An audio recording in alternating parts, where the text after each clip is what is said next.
All right, my name is Charles Trott. I am the founder of D.I.A.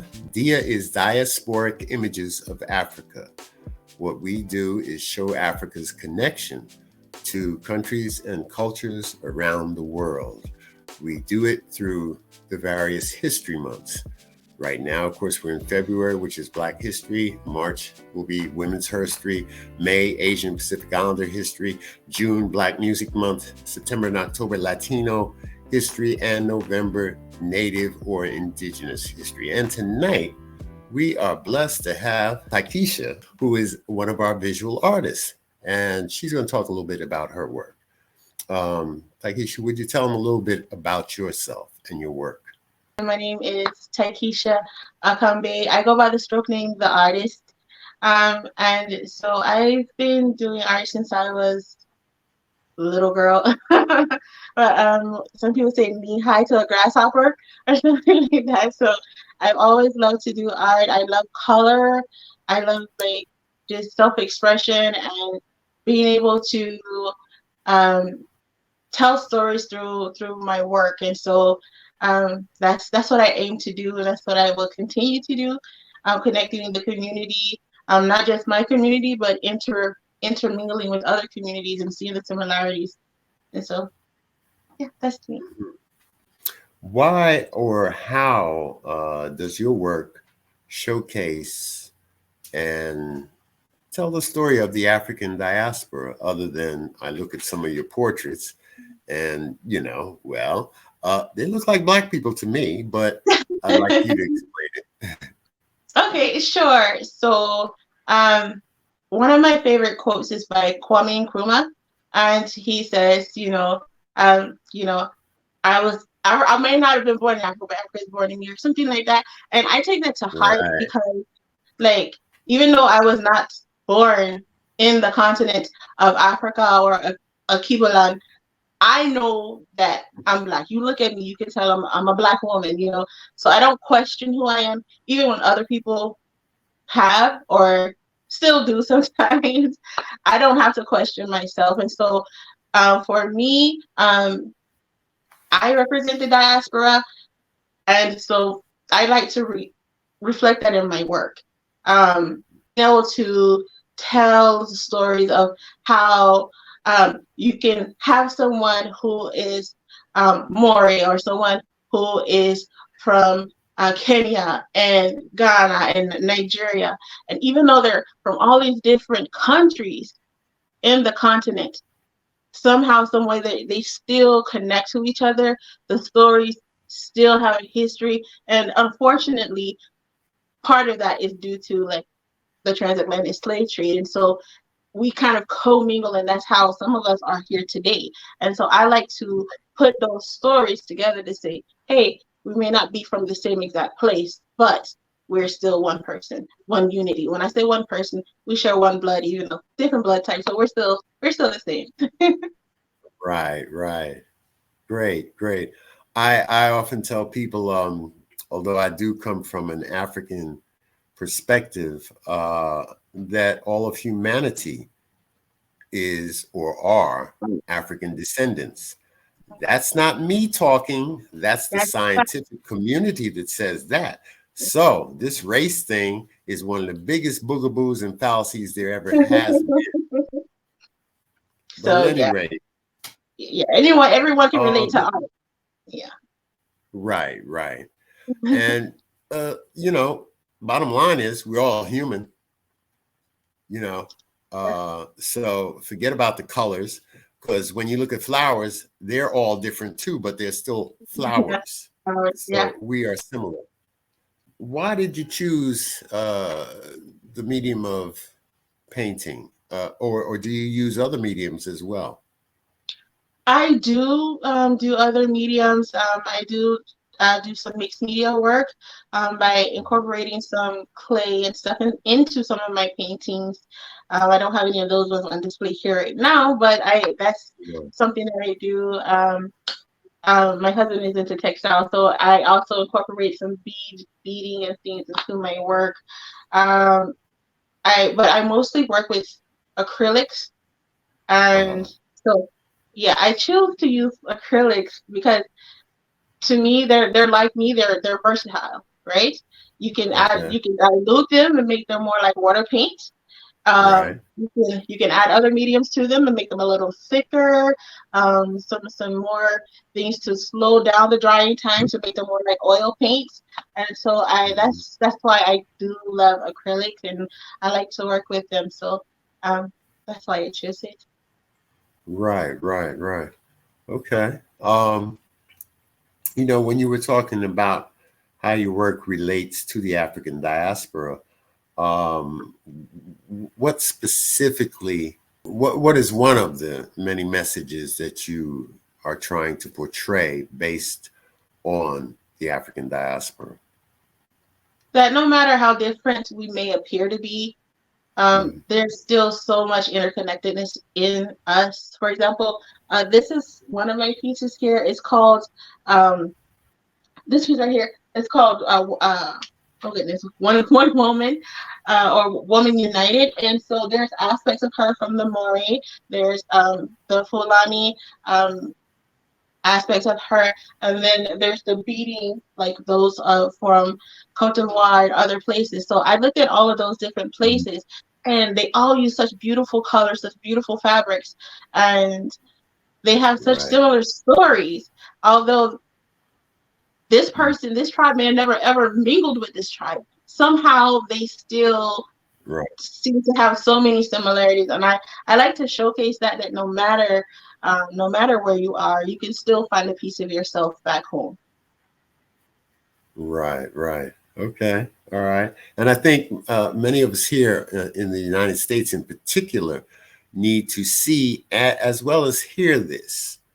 Doesn't matter what station of life or what status we are. I went to college, man. Yeah, yeah, yeah. So what do you know about Right, your history other right, than that which on the land that people tell you were born?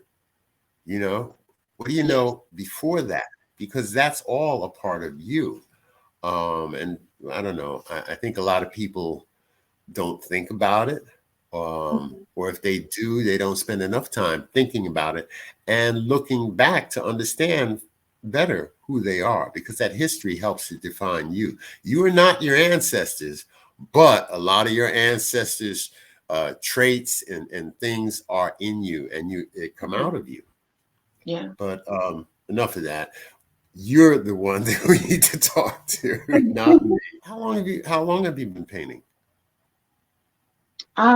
Forever, as long as I Oh, guess, okay. as long as I've been able to pick up a pencil or a crayon, or so I Or brush. be able to tell you the exact number of years, Okay. but quite a while, ever since, like I said, ever since I was very Right, young. right. I've always done something artistic, whether like since I was little. I used to follow, like, I can't remember, Happy Druid. I don't even know if you guys know who that is, but it was a guy kind of like Bob Ross, but for kids, that was on TV when I was little. I used to follow his stuff. Like, talking about myself and stuff is really hard sometimes, and I used to struggle a lot more with self-expression. But when it came to art, like, oh, I could easily say what I needed to say through there, even if it's not directly like a direct message of what I was stating. I could evoke an emotion through art. And like when I started putting two and two together, it just made me want to do it more. And so that's kind of the thing for me. Well, they say if you do what you love, you'll never work a day in your life. So that's something that I love to do. And like I said, it helps me with self-expression. It helps me uh, to get closer to the community and to be able to respond to others, maybe not in a way that I would have thought of before. So like someone could ask me a question about an art piece, and then it trickles down into more conversation. And I liked that aspect of it because it opens up possibilities for other conversations to be had. Have you ever thought about what you would consider a dream project or an ideal situation that you and your work would find yourselves in? For me, So I love serving underserved communities, and a lot of times those are communities where we find people who look like us, right? And Right. so um, I've thought about going to some of the areas where they're developing some of those areas, and perhaps doing a community mural where it's not just my work Mhm. on showcase, but maybe there's kids who have always they've been scared because they don't know what. Come on, just add your work. You know, maybe this person you can inspire the next person, and just showing that hey, Right. we can learn from each other. Doesn't matter if you're 5 years old or you're 50 years old. Like Right. you matter, your message matters. So show it, express it, tell others about it. And so that's something that I really want to do. Right, right. Well, that's we call that a collaborative mural, where it's not just a commission, oh yeah, you got hired, do this mural, this is the design. No, you're going to pull in the community, and more than likely the community directly involved in the site Mhm. that you're doing that mural. Something that I know a little bit about. Um, that's how I cut my teeth in doing murals many years ago. So great. I hope you get that opportunity at some point, Me too. sooner rather than later. Oh, let me ask you about one of the pieces. Um, there were a couple of, I think you sent three pieces, but one of them, okay, you sent me one that was a portrait of a, black woman, and she had, I'll say makeup, but it reminded me more of a mask that went from the bottom of her eyes onto her cheeks and I, other markings. I think it may be this piece. Not sure if this is the one you're referring to Yeah, here. yeah, yeah, yeah, yeah. That's her. That's her. Yeah. Okay. Yes. And so this is wildflower, as you mentioned earlier. We're like Oh, flowers. okay. Like that. So it's funny that you used that. So with this piece, I just wanted to showcase like no matter how um tame tame is, I guess that's what you want to word you want to use, or how Okay. beautiful people can see you on the outside. Deep inside, whenever that comes out, whenever you have to fight, you're still a warrior inside. You still have the strength inside of you, and so that's what I want to showcase the beauty and strength within the Black woman. You can be strong and beautiful. You don't have to be either or. And so Right, right, that was the message behind this piece. right, right. Okay. It was Oh, one with an antelope in it. um, And oh, um, I- trying to think. it yeah, it It was has broken up almost. It was broken up like almost a like stained mosaic. glass. Huh? It was like a mosaic piece. It's like several different. That Right. piece is very big. Well, it's quite big. But, Oh, so I wouldn't great, be able to great. bring. Yeah. But for me, so that again, it incorporated different um different countries and the things from Uh-huh. different. So you have you in that one you would see the antelope that is there. I have the cacao tree there because um, unfortunately Africa is known for the cocoa, but they don't really get to enjoy it. It usually goes to other countries for them to process it. And so I wanted to showcase Mm-hmm. some of the Mm-hmm. really beautiful things Right. that the world enjoys, and they may not necessarily know that it came from Africa. And so that's why I did that Right. piece. Right.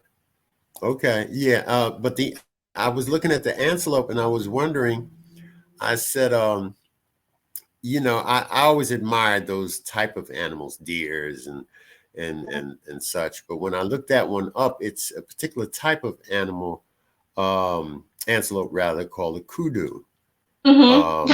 antelope. And I was looking up symbolism because They're one of the symbolism to strongest. me, say that again. They're one of the strongest types of antelope, and so that's why I also chose that one.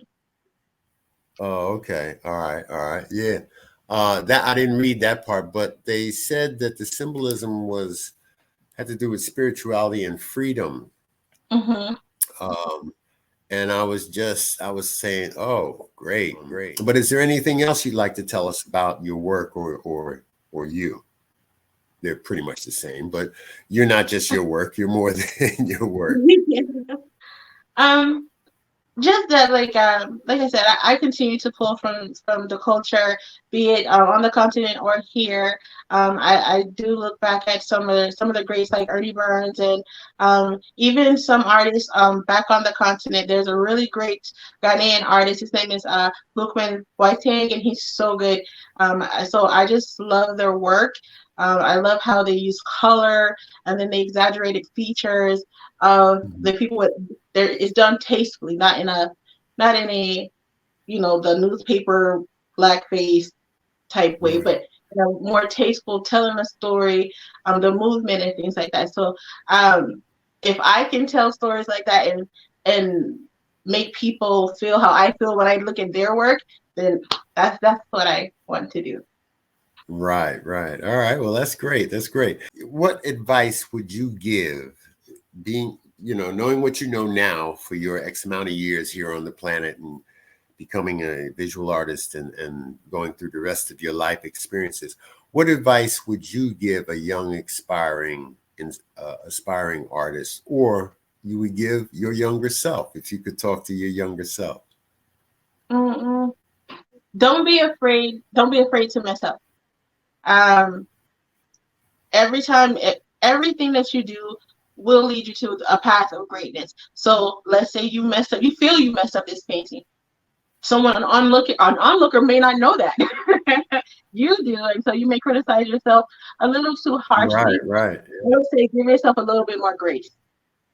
Be nicer to yourself. Take breaks when you need to. You don't have to be perfect from day one, but just try to perfect yourself from day one. Meaning, like, today you're taking a baby step, but tomorrow you might be sprinting. You may not start out that way, but you'll work up to it. So don't compare yourself to the next person. Right. You don't know how long it took them to get there. Right. That's true. Very, very wise words from someone a bit younger than me. I think your work speaks to the African diaspora, not only on the continent, but just in general. In the few things I have seen, but you do draw on imagery and things from the continent, which is good. I'm talking about, this is a general we need to see more of that here, I think. Okay. Yeah. And we need to have more people speaking about it, explaining it, because artists generally, especially we Black artists, people don't hear us. They don't know what inspired us, why we did that, all of these things, and if we put any symbols or things that are symbolic in our work, they really generally don't know about that. So we need to be around to talk. And I'm glad to be able to discuss this with you and hear your thoughts about it. I appreciate your time. I hope to one day meet you in the flesh and your husband, and you can tell me more about Ghana. We look forward to showcasing your work, and especially this interview with you. Once again, I thank you for giving us this time and showing your work, and stay on the path. Absolutely. And I do appreciate you for all that you do. And you do inspire a lot of people. And so I'm grateful to have had the opportunity to meet with you and your lovely daughter, even though she's not on camera right now, but it was really nice to meet both of you. And I look forward to doing more projects with you guys. So thank you so much. Okay, very good. Enjoy the rest of your evening, and peace and blessings to you and your family, all right? You as well. Thank you again. All right, bye-bye. All right.